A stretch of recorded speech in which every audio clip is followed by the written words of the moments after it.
do things outside of study to develop all of this stuff. Think about how you can show leadership. That could be you're the captain of the basketball team, for example, right? You could be the head boy or girl in your year, for example. Think about how you demonstrate this. Your communication skills. Think about this. If you're working in social services, things like this, you are communicating with people. Sometimes it could be difficult people, all right? Gotta have that work-social balance. Can't be all work. Remember, if you're just studying, you will not get an offer. Remember that. Very, very important. You've got to show you're dedicated, you are motivated, you want it.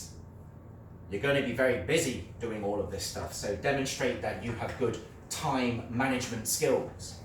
Okay? Teamwork.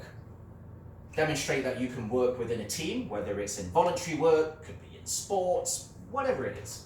Show that you are mature and you have a sense of responsibility. So think about things you can do outside of studies that show these qualities. Okay? Right, I'm going to move away a little bit from top universities and then I'm going to go back. This is important to me, very important.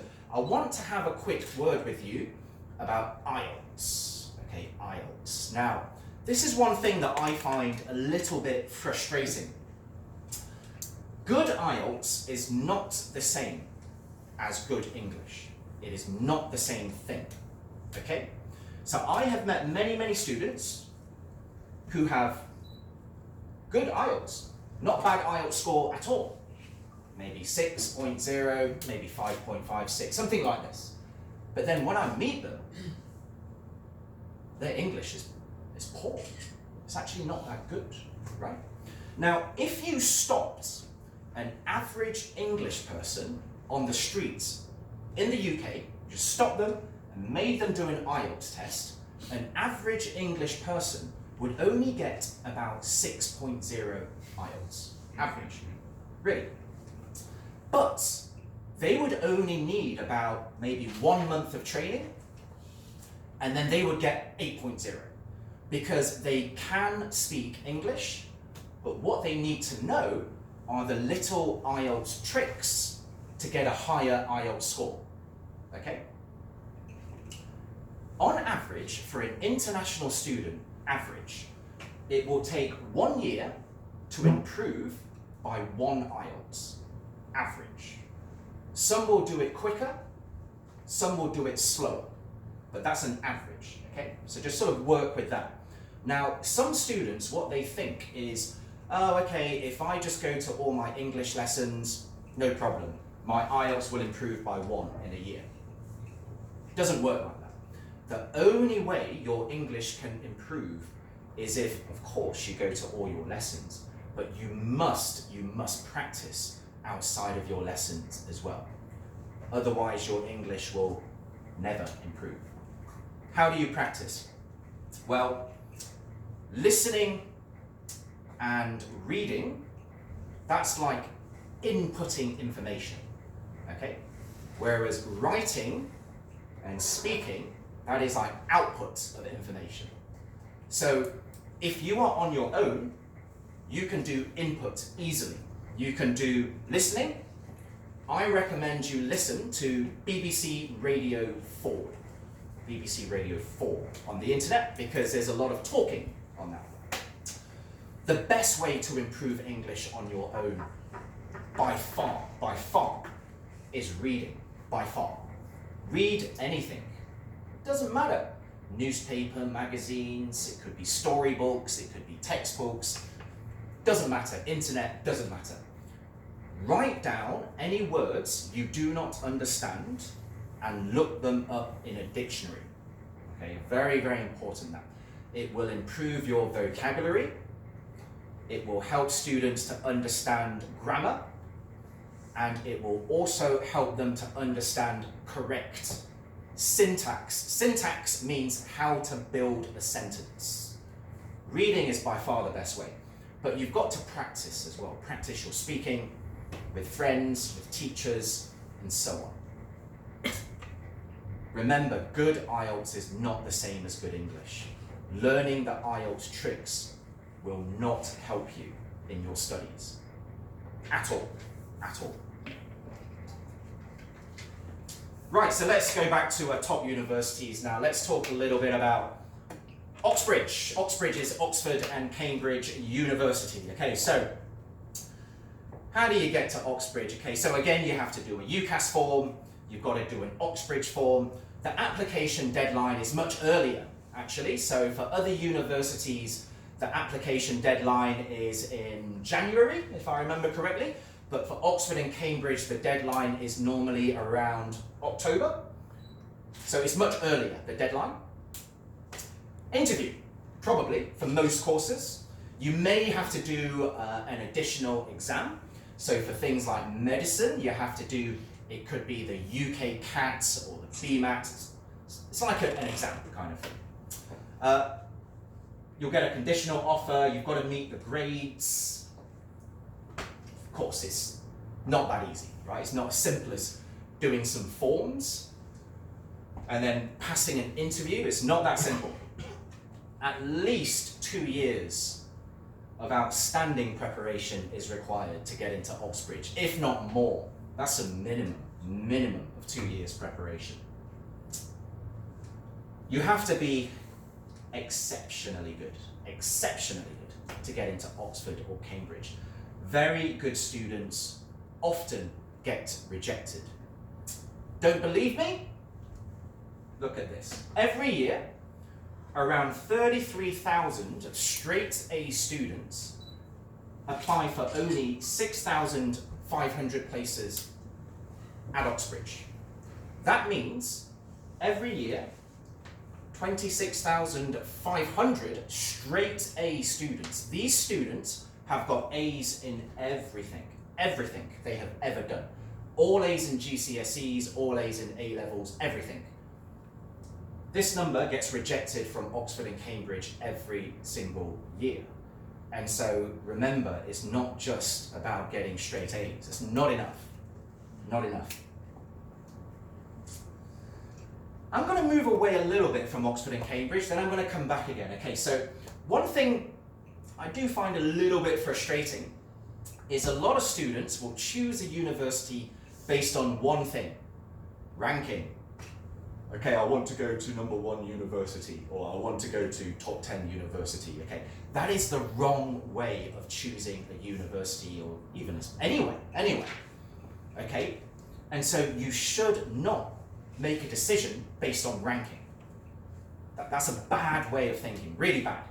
This is what you should think about when choosing the right university for you. Okay, remember, it's a student that is going to be there, nobody else. You need to think about things like, what is the university famous for? Is it famous for any subjects? Does it specialize in any subjects? So, for example, you could say London School of Economics. They specialize in economics, right? Or you could say BCU, Birmingham City University. They specialize in jewelry design, something like this. Think about what they are specialized in. Very, very important. This is an important thing.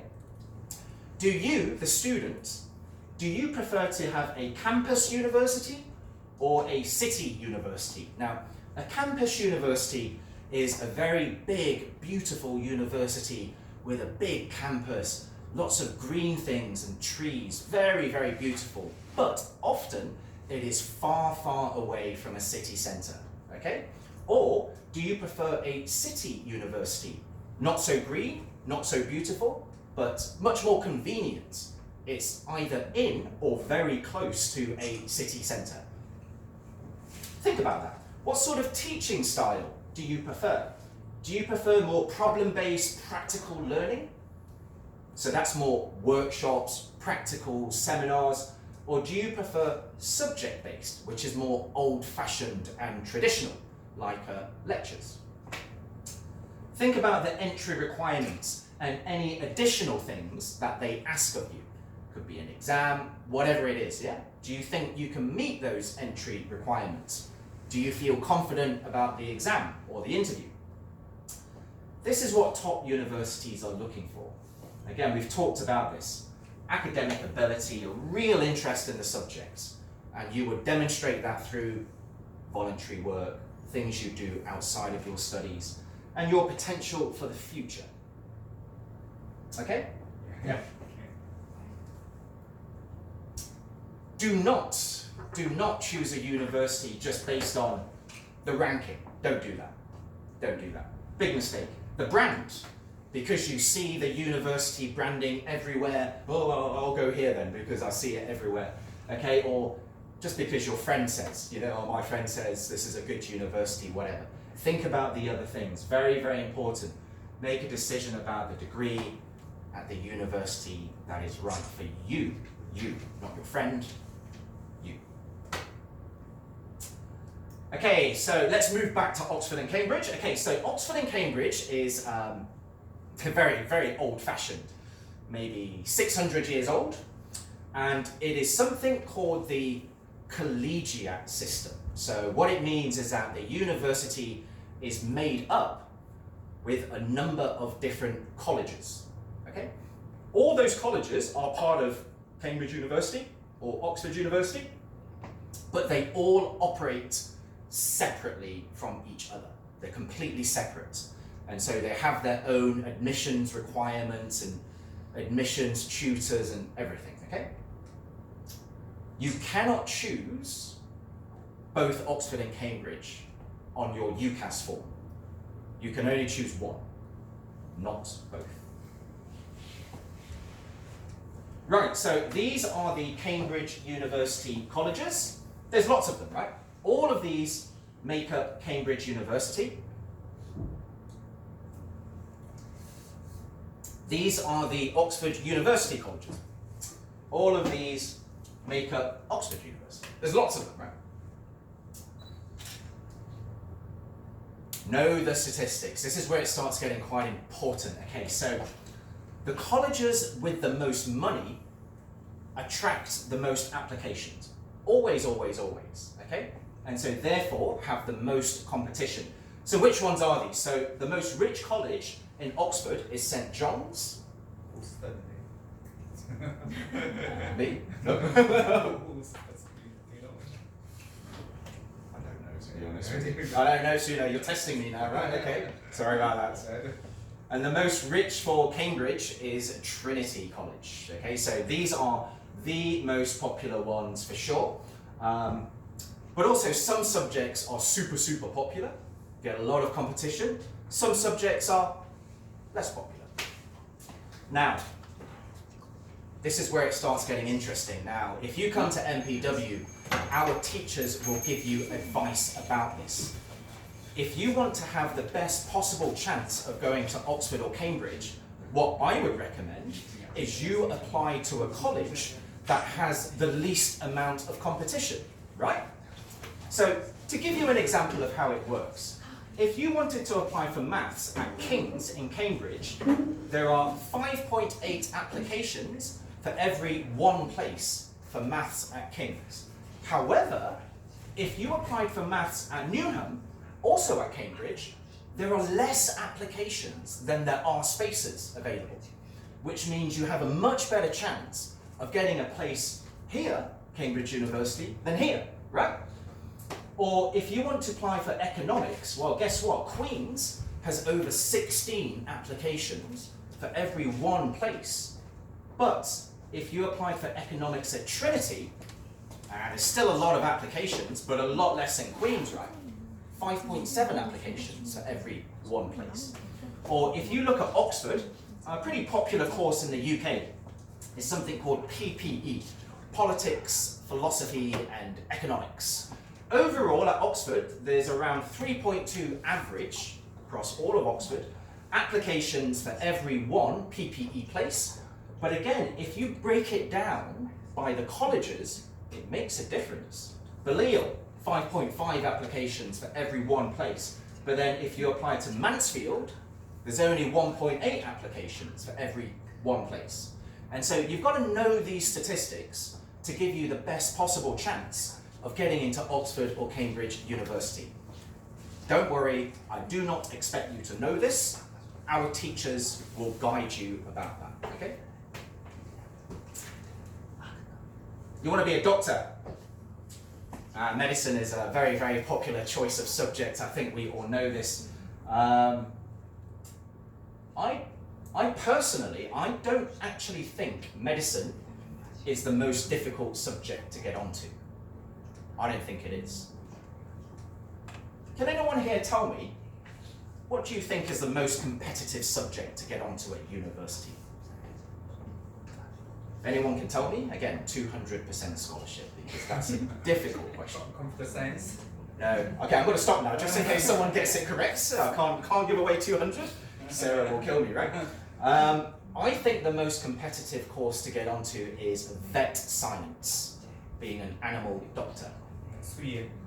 Very difficult, and also very few places offer it as well. Very, very difficult. But medicine is very, very difficult. Of course, it's a highly respected career, very, very competitive. You have to have outstanding grades, interview. You've got to do well on something called the aptitude test, the UK CATs or the BMATs, okay? But of course, especially difficult at Oxford and Cambridge. Oxford and Cambridge, by the way, if you want to study medicine there, very old-fashioned, very traditional. It's very, very much, it's heavily based on chemistry at Oxford and Cambridge. And so if that doesn't sound nice to you, maybe consider another university that offers medicine, okay? Because it is quite old-fashioned, the way they teach medicine there. Of course, there's limited places available for international students because of how it's funded from the UK government. Now, to give you an idea of how difficult it is for an international student to get onto medicine in the UK, I was chatting to a representative from Southampton last year. Southampton had 24 places available for international students on medicine, but they actually received 140 applications for every one place. 140 international applications for every one international place. You've got to understand the competition is real. I've worked at a few different places. I've worked at UK universities. I've worked at other UK schools and other UK colleges. Before MPW, I used to work at an Australian university, in fact, and they only had 20 spaces available for internationals, and they would get around 1,000 applications for 20 spaces. Everywhere, it's very, very difficult to get a place to study medicine as a domestic student, but especially as an international student. We will help you. We can't guarantee anything. I'm not going to guarantee you a place at Oxford or Cambridge or medicine, no way, right? But of course, we will help you, and we will help you with personal tutors and one-to-one advice, your university application, of course, personal statements. It will take you maybe 10 attempts, or 10 drafts to get your personal statement correct. Right? You will not get it correct the first time, second time, third time. You will have to redo it maybe about 10 times before it's perfect. We will help you with this.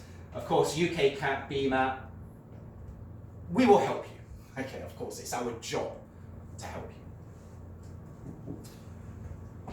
This is a great personal statement written by one of our international students. This was not for medicine.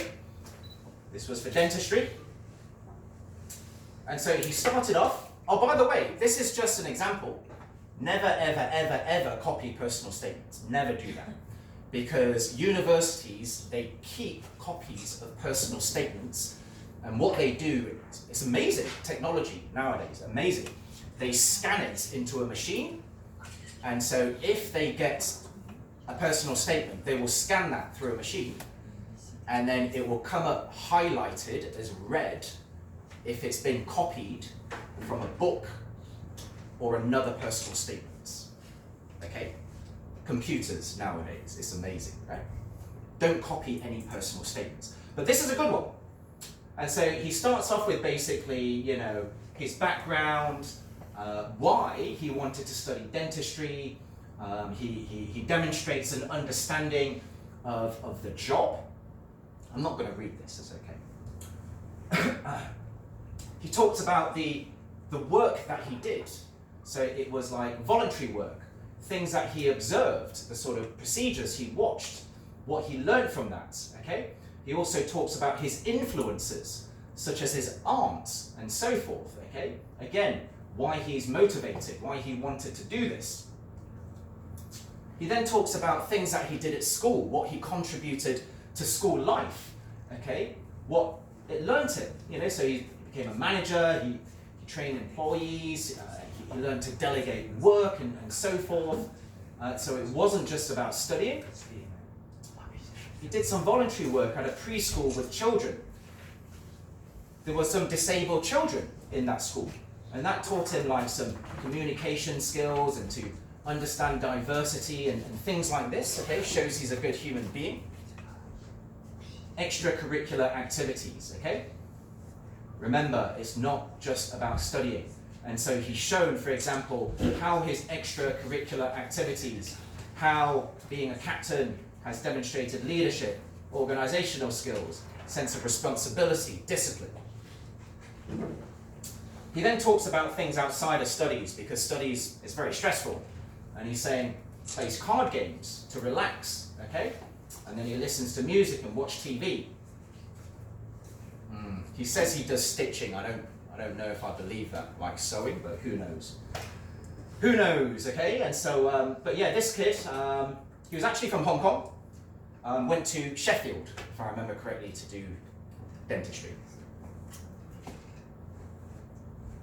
Yeah, good personal statement, but don't copy personal statements. Okay, so 10 things not to do on a personal statement, okay? So this is my advice to you. Do not do this on a personal statement. 10 things. Don't do quotations. Quotations is something a famous person said, okay? So what one university admissions tutor said is, look, I don't care what a famous person thinks. I want to know what you think. Okay, so don't do that. Don't do this. Random lists. So, oh, I did voluntary work in a hospital and I saw doctors do this. Don't do that. This is what a dentistry admissions tutor said. I would rather read about what you learned from observing one filling than a list of everything you watched. Okay, it's about what you've learned. Remember that. I don't know if you understand this word, overused cliche. A cliche is a very common saying, okay? Could be from a young age, or since I was a child, or I've always been fascinated by medicine, the world we live in today. These are all cliches. We've heard it all before. Number 4, don't say anything that you cannot prove. I am highly motivated. Are you? Why? Why are you highly motivated? I have many achievements, really. What are they? Okay?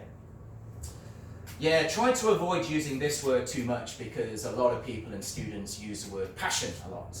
I'm very passionate about this. It doesn't come across as real. Obviously, avoid any poor English and grammar, obviously.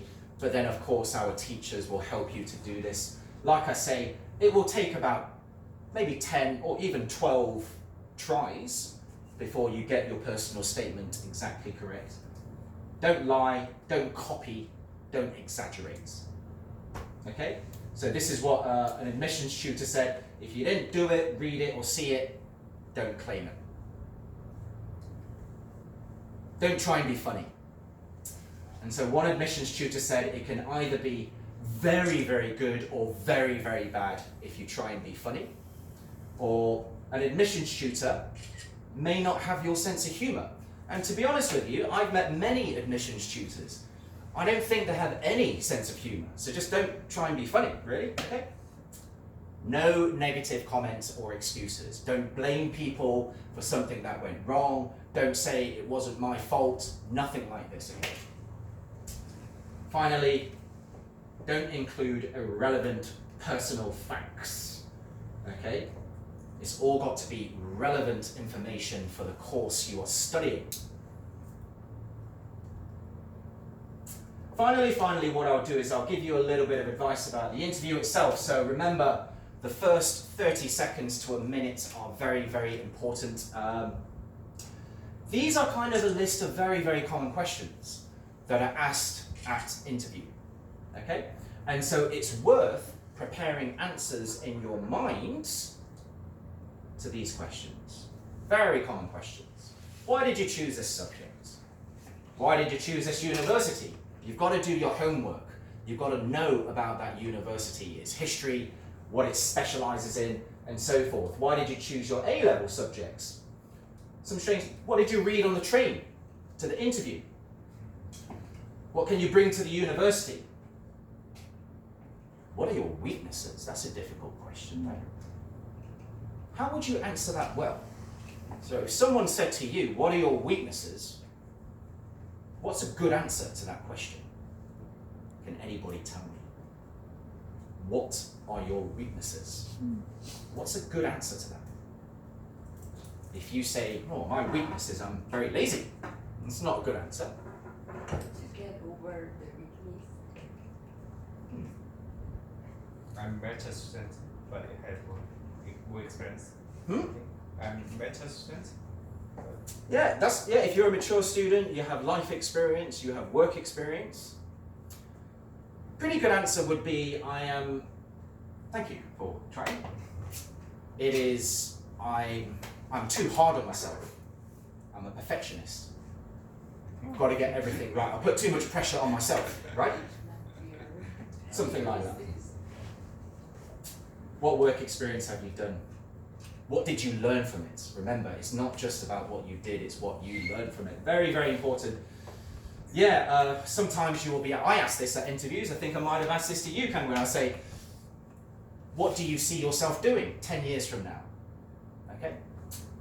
One of my friends who went to study medicine, they said to him, okay, so being a doctor is very stressful. How will you cope with that? How are you going to cope with the stress if you become a doctor? And my friend said, many years ago, he thought about it and he said, okay, well, I think by that stage I will probably be married, and so probably the way I will, ease my stress is just by spending time with my wife and talking to her about things if I am stressed out, things like this. He actually got an offer. He went and did medicine. He was a nice boy. He was a good boy. What achievement are you most proud of and why? Why we should offer you a place. Remember, don't be modest. Sometimes at Oxford and Cambridge they can be a bit strange. They may ask pretty strange questions. So someone I know who went to Oxford, it was Oxford, not Cambridge, he was asked, how many airplanes are there in the sky above Oxford right now? That's pretty strange. If they asked me that, I'd start crying. I wouldn't even know how to begin answering that question. And so, these are pretty standard questions, really. But you've just got to be prepared, especially at Oxford and Cambridge, for them to ask you some quite unusual questions. Okay? There's no right answer. There's no wrong answer. It's really just to see how you think. It was actually one of our students, actually. Another one of our students, I think it was Cambridge, it wasn't Oxford. He went to apply to study economics. And a question that they asked him was, how much money is there in the world? How much money is there in the world? Okay. And so that's a tough one. But also, don't be afraid to throw it back at them. Remember, there's no right answer, there's no wrong answer. What they do not want to hear, they don't want a student to then sit there going, oh, how much money is there in the world? Right, so, okay, the population of China is 1.2 billion, and the population of India is maybe 1 billion. The average pay is like this amount, this is the GDP, and trying to multiply it all. No, because that shows what's called a very linear way of thinking, like a straight line. They don't want that. They want non-linear, and so you could throw it back in their face and say, well, money, what is money? Does that include assets, houses, property, land? But also in some countries, for example, a cow or a goat or an animal, that is considered money. So would you include that or would you not include that? And so this is a ridiculous question that cannot be answered unless you tell me what is money. You know, you can put it back at them. Don't be scared to do that, right? But again, if they asked me that question, I would probably start crying because I wouldn't know what to do. Okay, so there's a lot of information. Don't be too scared about it, right? You've got a chance. Thank you for coming. Thank you for listening. Good luck. And I'll be happy to answer any questions that you may have. 혹시 질문 있으세요? 질문 있으세요? 그러면 큰 박수 한번 보내주시게요. 감사합니다. Thank you. 그 시간이 굉장히 좀 많이 지나서 바로 질문은 Can I 됩니다. just say, if anybody wants to study medicine, I'm going to give this book to Suno. It's about how to get into medical school, latest edition. 이거 최근에 나오는 건가요? Suno can give it to his favorite. 제가 드릴게요. 한 번밖에 없기 때문에 제가 미리 연락 주시면 준비해서 좀 드릴게요. 그래. Or and where I invite him in the guy and then he gives you some. Okay, no problem, no problem. And then you know we can help you also with 그리고 끝나고 나서 혹시라도 저분하고 뭐 인터뷰라든지 학교에 대해서 상담을 하고 싶으시면 하셔도 되고요. 네. 여기서 이걸요 소시라는 거는 코리안 에이전트의 의복이 네, 만 16이니까 우리나라에서 중학교 마치고 생일 지나면 보통 만 13세가 되고요. 고위로 올라갈 때 네, 이게 그죠?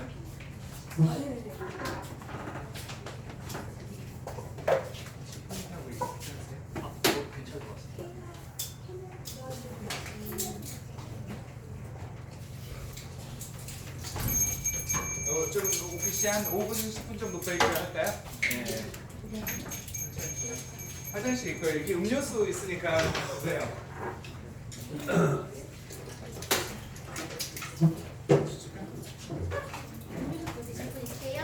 토마토 줄까?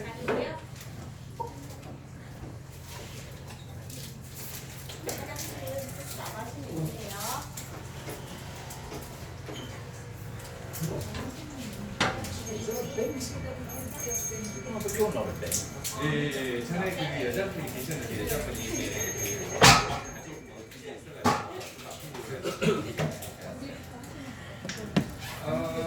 계속 같이 해요 기준이 이제 분은 다른 데로 맡고 있고 막